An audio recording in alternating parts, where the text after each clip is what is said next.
my advice to anybody who's acting in a film for the first time that's being put up over the web is that you can play absolutely any role just as good as a Hollywood actor. You don't need any training whatsoever.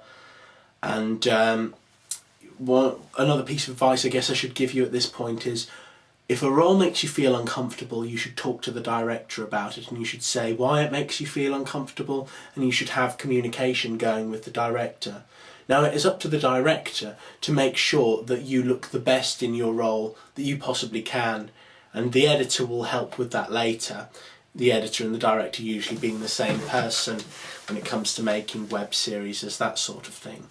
Now, you know, I've played so many different roles. I've played an insect, I've played a paedophile, I played a gay priest, I played Benvolio in Romeo and Juliet. I've been just about every character I can think of in Alice in Wonderland apart from Alice, because they won't let me wear the skirt. But, you know, you can do just about anything that is asked of you, and it is up to the director to make you look good.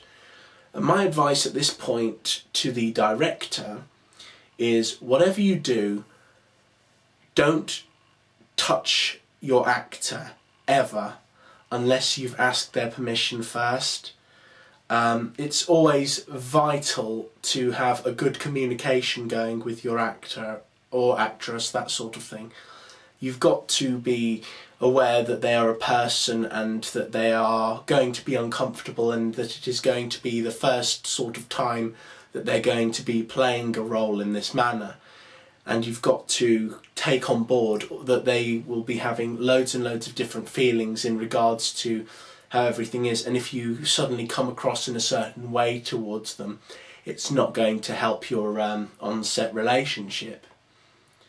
In terms of directing people, it is your job to make sure that the actor looks good. It is your job to make sure that the scene is perfect, and you should do that scene again and again and again until all of the lines are right, there are no stumbles, everything works.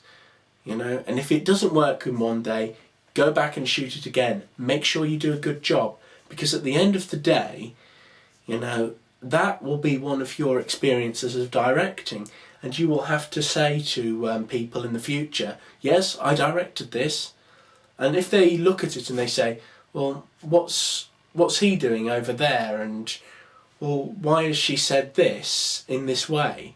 You know, didn't you pick up on the subtleties which are in the text? Subtleties which you may have written if you're the writer as well, but you never realised were there. And people have automatically brought that up because they think, yes, there is something beneath this. So as a director, you have to pay full attention to what you've got written down in the script. Look at all of the different ways that it can be looked at, and see if you can get anything more out of the character just by communicating with the actor, because it's your job as a director to communicate with the actor. You have to be there for them. You have to be their shoulder to cry on if they need it, you know. You are their director, you are their leader, and you have to do a good job. And you should never make people do things that they're uncomfortable with. And you should never do anything to make people feel uncomfortable, even if it's unintentional. And if you do, the best thing to do is to talk to them about it, explain why you've done it, and apologise for it.